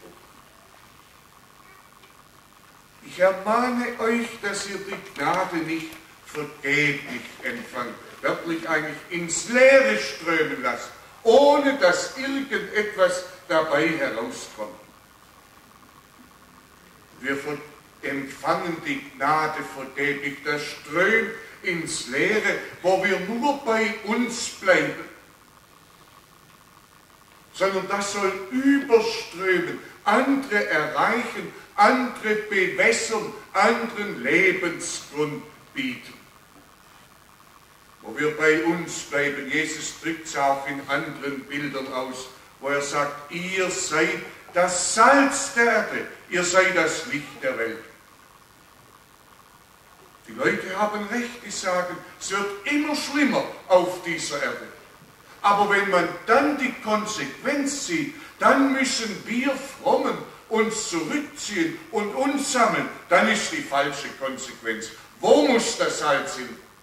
Das Salz muss dorthin hin, wo es anfängt zu faulen, wo es fad ist. Wenn man immer nur Salz zu Salz tut, das sieht im Lauf der Zeit Wasser. Im Schwäbischen sagt man, es gibt Bolle. Es gibt ganz arg viele frommen Bullen, Salz zu Salz, dass ihr die Gnade vergeblich empfangt. Nein, dass es weitergeht, hinausgeht, andere erreicht. So wird Frucht.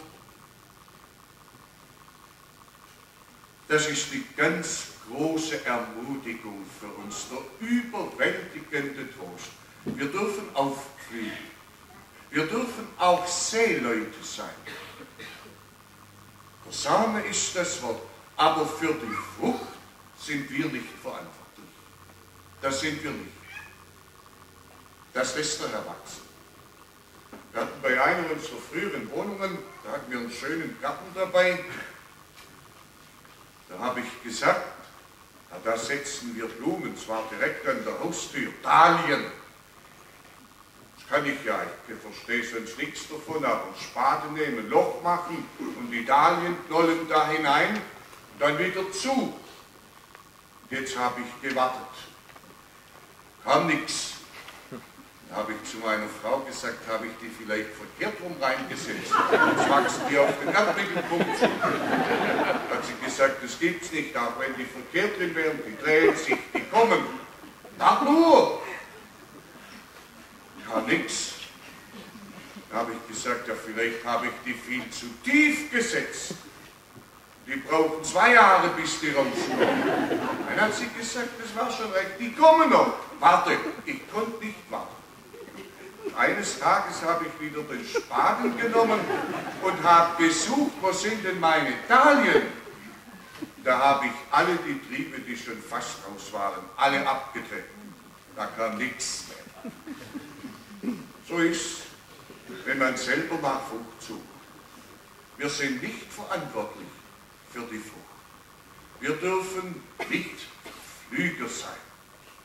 Wir dürfen Seeleute Jesu Christi sein. Und er wird Frucht schaffen. Amen.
On the journey of the narrow road.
Auf dem Programm steht als nächster Punkt Segnung der Mitarbeiterschaft. Das ist die Einsetzungsfeier des neuen Leiter-Ehepaares am Bodenseehof.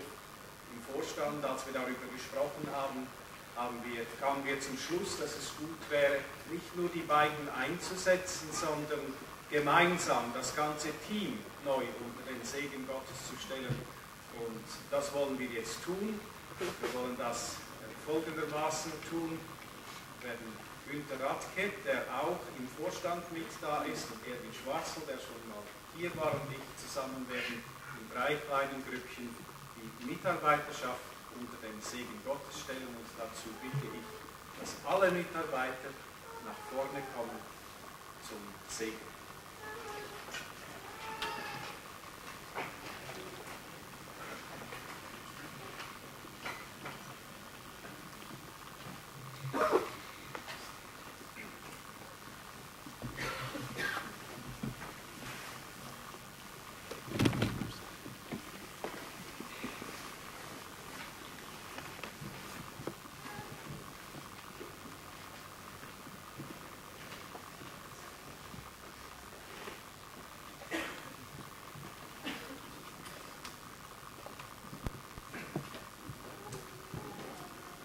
Zuerst möchten wir für Herb, Penny beten und ihre 4 Kinder.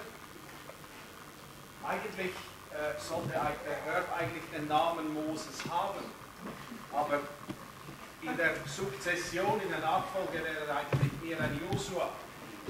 Ich muss das kurz erläutern. Er ist nämlich einmal aus dem Wasser gezogen worden. 1966 haben wir zusammen in England gearbeitet, und an einem heißen Nachmittag fanden wir, dass es besser wäre, schwimmen zu gehen, und verbotenerweise sind wir einen Steinbruch schwimmen gegangen. Und wir alle waren auf der anderen Seite, nur der Herb hat noch gezweifelt und gezögert und ist dann zaghaft ins Wasser gegangen. Es war ein bisschen kalt, und in der Mitte hat er um Hilfe geschrien. Und wir nahmen das zuerst nicht so ernst, aber dann haben wir gemerkt, dass es doch ein bisschen ernster war. Ich habe allen Mut zusammengenommen und habe ihn aus dem Wasser gezogen. Das ist auch mitunter ein Grund, dass er heute da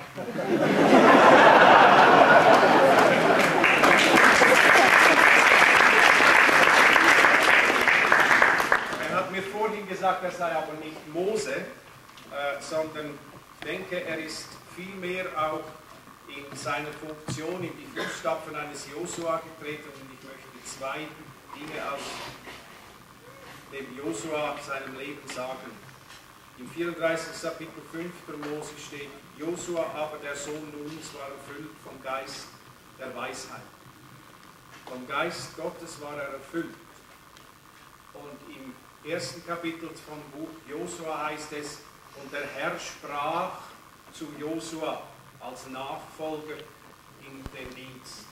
Wir wollen für Benny und für Herr ganz speziell beten, dass sie erfüllt werden und unter der Führung, der Fülle des Geistes Gottes ihre Aufgabe weiterführen, so dass der Herr zu ihnen sprechen kann. Wir wollen beten.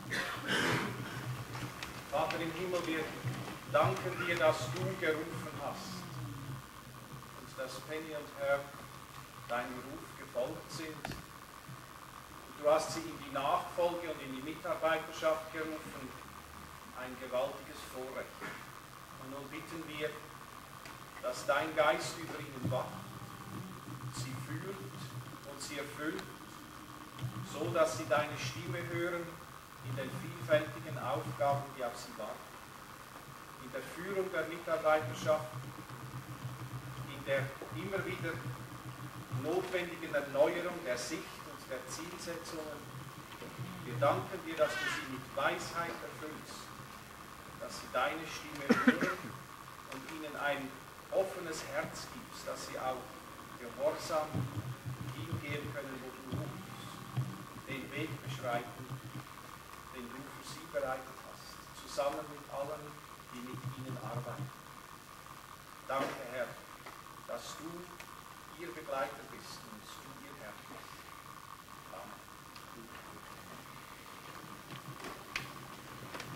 Als nächstes wollen wir segnen die Mitarbeiter, die vor allem in den Freizeitungen mit den Studenten zu tun haben. Und da vor allem voran ist Scott Countryman mit seiner Frau Lisa und den Töchtern Kirsten, Alyssa und Rachel oder Rachel. Und ich möchte nur sagen, ich habe Geist gezogen mit ihr, ich habe es auch zwei Töchter. Er ist verantwortlich für die Leitung der Bibelschule im Schuldienst. Als nächstes möchte ich vorstellen Todd und Debbie Cranley. Todd ist verantwortlich und Debbie sind verantwortlich für die Studentenseelsorge als Studentenpastor, für Druckerei, für die Pantomime, das Dramateam, für den Garten, so wurde es mir mitgeteilt. Und mit in diesem Team den Jochen und die Sabine König mit ihrem Sohn Jonas. Jochen haben wir gesehen als Leiter des Chores hier, ist aber verantwortlich für die Konfirmandenarbeit und ist dann auch der handwerkliche Mann, der sich kümmert hier um das ganze Haus und da auch zur Hilfe ist. Wollen wir ein bisschen beten.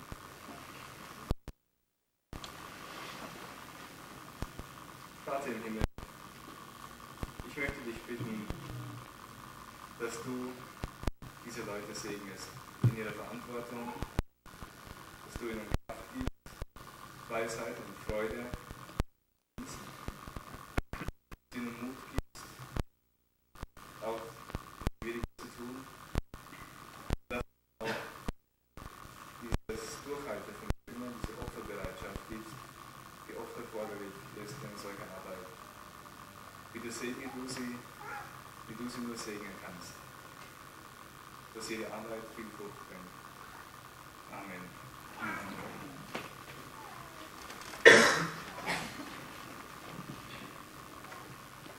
Ja, ich denke vielleicht mal auch Ihnen, die als nicht so bekannt ist, wenn diejenigen, die vorgestellt werden, kurz auch nach vorne kommen. Manche sind auch erst ganz neu dabei.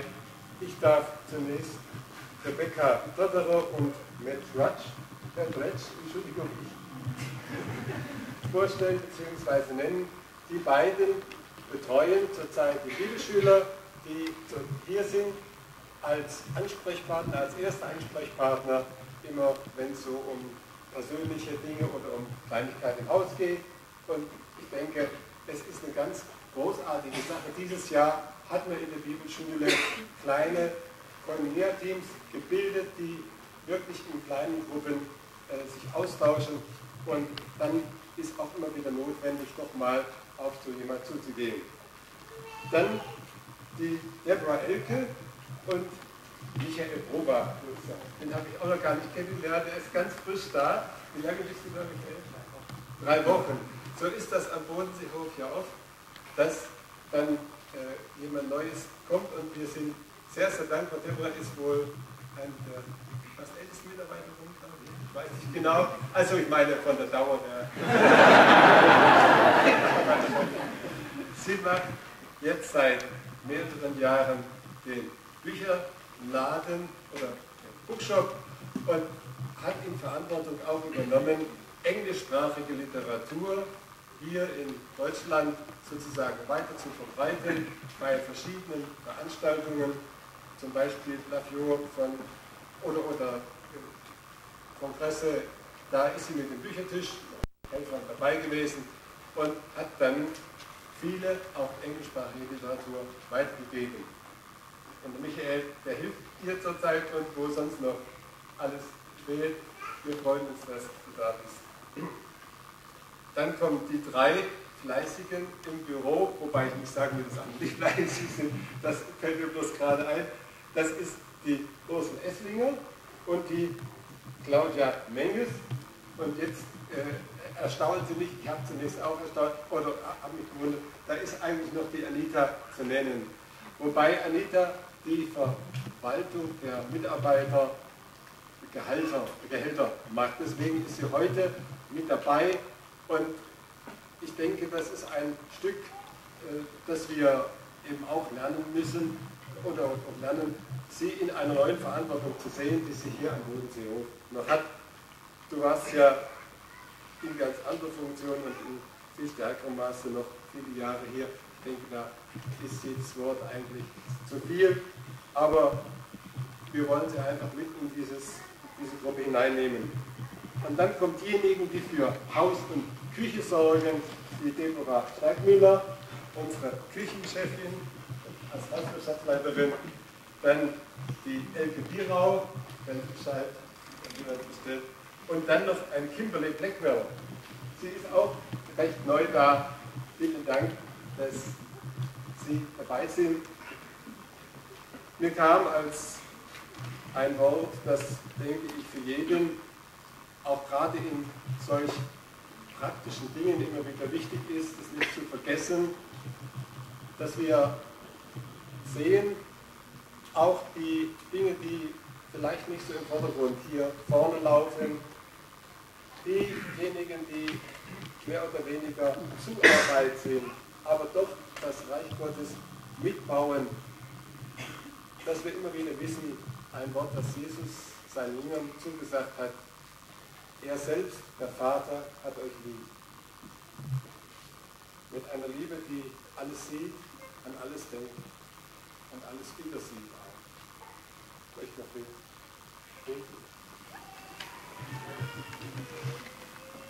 Herr, deine Liebe ist wirklich so groß und so geduldig, dass wir davon jeden Tag zehren können.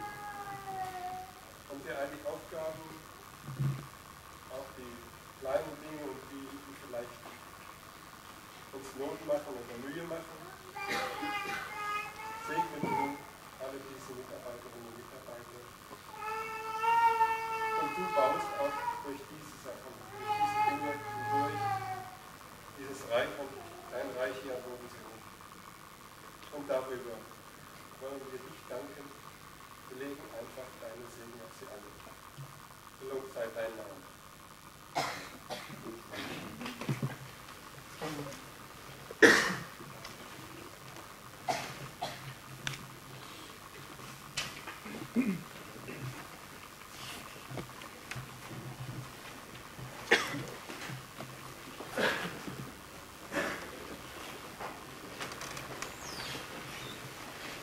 Wir wollen gemeinsam in das Schlusslied einstimmen, das auf dem roten Programm auf der Rückseite abgedruckt ist. Herr, wir bitten, komm und segne. Anschließend dann noch die Bekanntmachung und der Abschluss. Herr, wir bitten, komm und segne uns, segne uns deinen Frieden, segne deine Hände über uns, führe uns an mit deiner Kraft. In die Kraft der Welt hast du uns geschenkt, deine Freude auszufahren.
Ein ganz spezieller Dank geht an alle, erstens, die gekommen sind. Wir danken, dass Sie uns diesen Tag mit uns gefeiert haben und wir hoffen, dass Sie noch ein bisschen Zeit haben zu bleiben, obwohl es ein bisschen länger gegangen ist, als wir gehofft haben und geplant haben. Trotzdem, Kaffee und Kuchen liegt bereit. Die Küche hat schon einige Tage geschafft, um das vorzubereiten.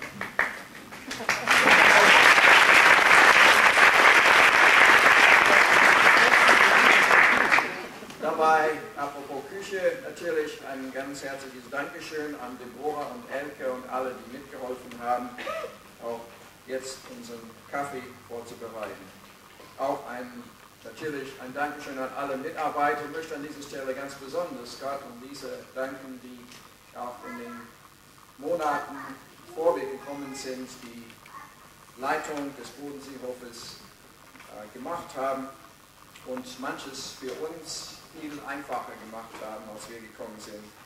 Und Jochen, Chor und allen Bibelschülern auch euch thank you very much. Euch ganz herzlich Dank. Ja, nur noch zwei Sachen. Sie haben bestimmt gemerkt, in Haus und Küche sind ganz wenig Mitarbeiter da. Das ist wahr, das war nicht so geplant und das ist auch nicht so gut. Wir suchen noch ein oder zwei, besser zwei Mitarbeiterinnen für Haus und Küche. Wenn jemand eine Ahnung hat oder selber Zeit hat, dann kann sich bei mir melden. Und noch ein letztes, das Opfer. Wenn jemand was geben möchte heute vor dem Büro, ist ein Korb, steht bereit, da kann man was einlegen. Das geht für unsere Studenten von. Jedes Jahr können wir Leute zum Beispiel aus der dritten Welt nur dazu aufnehmen, dass wir diesen Fonds haben und wer was dafür geben möchte, um diese Bibelschüler aus der dritten Welt noch aufzunehmen, er kann gern was dazulegen.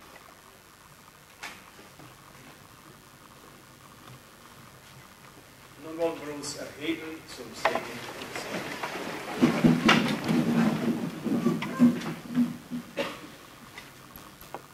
Der Herr segne euch und behüte euch.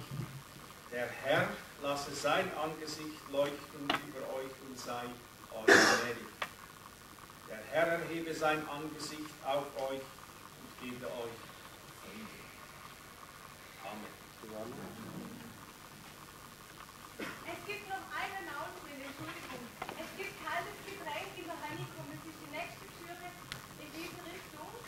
Für die, die keinen Schwarztee und keinen Kaffee haben wollen. Und auch für die Kinder. Dort gibt es Aufschub, dann gibt es nur Schwarztee und Kaffee und Kuchen.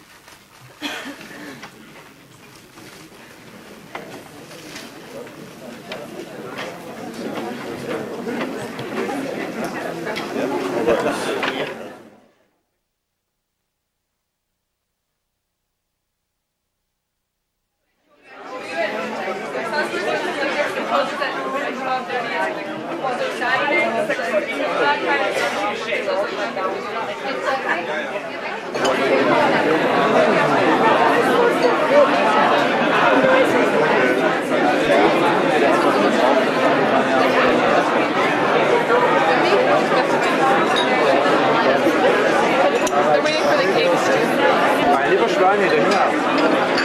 Ja, aber das ist richtig. Mein lieber Schweine.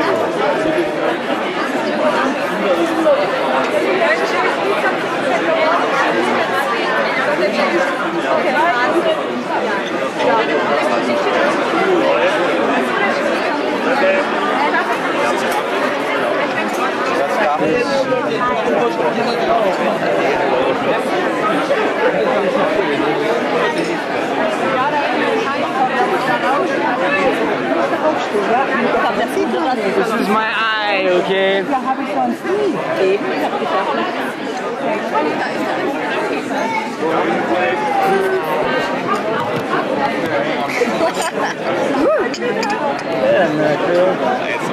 That's good. You gotta see who you are. Joya.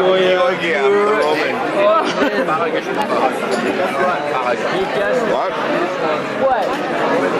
Which of you guys need to do this? I won't be offended at all. I promise you. Debbie, you're an official staff member now, you know that? There's Sapura and Prince.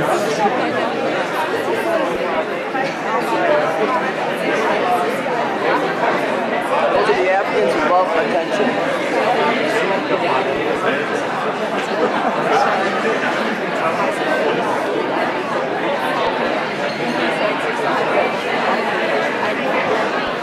Man, this is the man. Say hi, girls. That's for Jennifer and Heather. Hi, Jennifer and Heather.